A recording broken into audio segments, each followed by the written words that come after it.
Where's the flavor? Where's the flavor in this?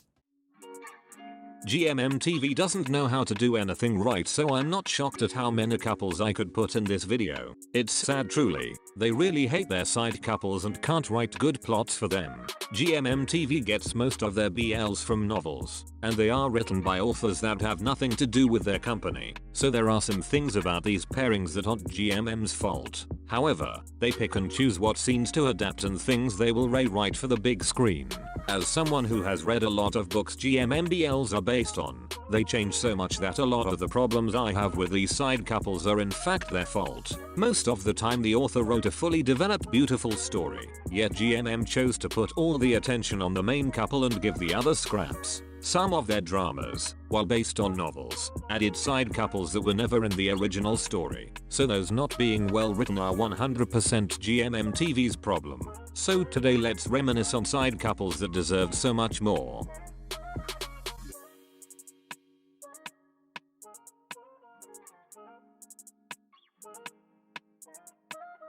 1 and 2 definitely deserved a full storyline that progressed through the whole series, not just the last episode. It's not like they got nothing though. It was obvious something was going to happen between them and there was some growth in their relationship obviously. But I wanted to see more of them as an official couple. I wish they had gotten together sooner.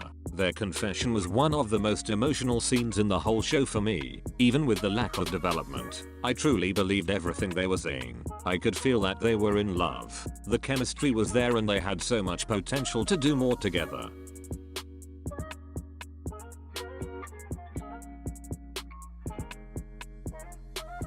What happened to them? They were at each other's necks in episode 2. Then we never see them again until episode 7, and they are like completely different people. They were being so soft and careful around each other. It was out of nowhere. Why couldn't we see what led up to that? Their apologies at the ceremony were so sweet and genuine. I loved them even as just a bromance. We got this beautiful moment between them and then once again, their storyline was completely abandoned and we never saw these two together after that. GMMTV, what the f?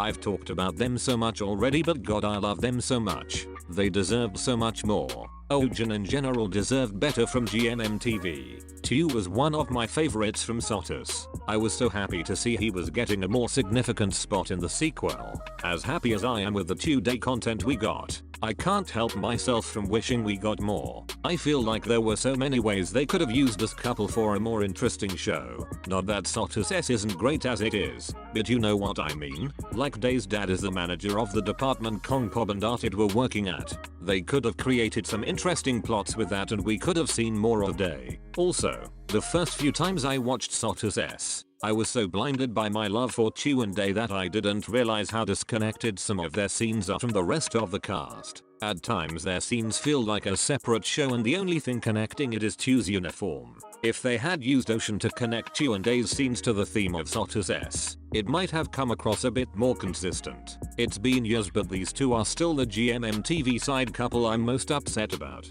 Imagine what we could have gotten if they were given the proper time to shine.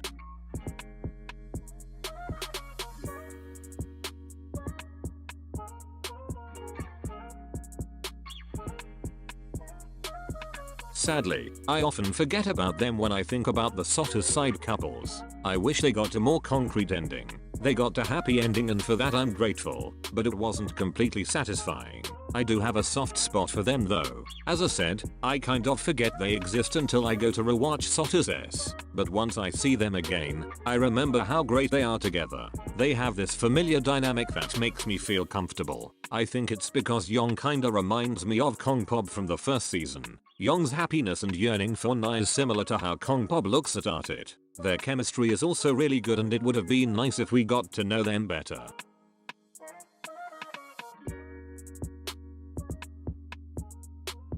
Oh, the things I would have done to see this relationship. Honestly, a show centered around them would have been more interesting than some of GMM's BLs. I want a GL so bad. I don't really want GMM to do one though because I can just tell they would f it up.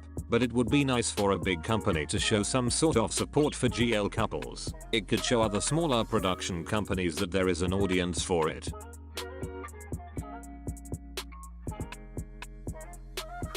They got like what, 10 minutes of screen time in the whole series? But somehow they managed to steal the show. I found myself skipping lots of parts in the episodes just to get to Chloe and Archie. In my opinion, they were the best couple in Waterboy. The main couple got boring real fast. It should have been Chloe and Archie's show. I probably would have liked Waterboy so much more if they were the center of it. They were the couple that wasn't but should have been.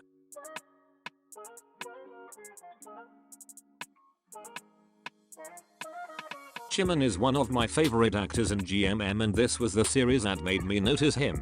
He's so good. I'm not as upset about An and Sun as the others on this list. They still could have had a better storyline, and it would have been nice if they got together officially before the series ended.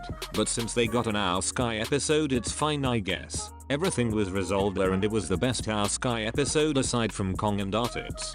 GMMTV could have given them their own series. I think it would have done really well if they got one. That's basically my only complaint. I'm not upset with the storyline or screen time they were given, because to be fair, they got a decent amount of scenes for being a side couple in a non-BL series. But I'm upset with GMM for wasting their potential and not giving them any other projects together. They were a pretty popular ship at the time the series was released. If they got a spin-off, they could have gone so much further.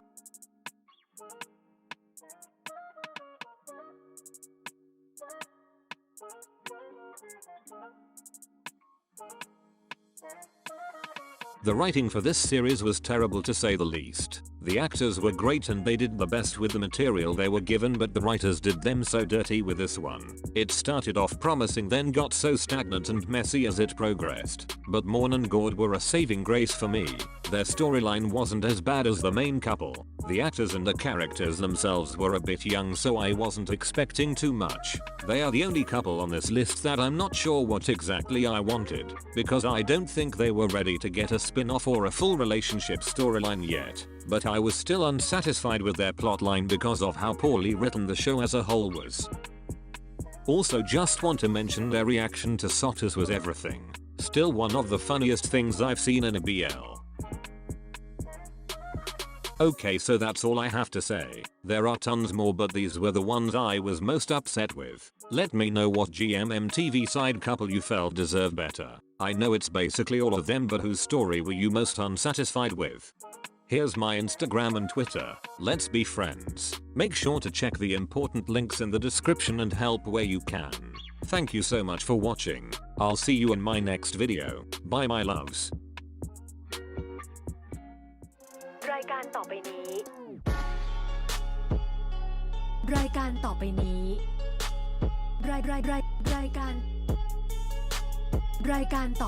้ ไอ้สารเลว รายการต่อไปนี้ พี่ดีน รายการต่อไปนี้ นิ่ง รายการต่อไปนี้ เชี่ย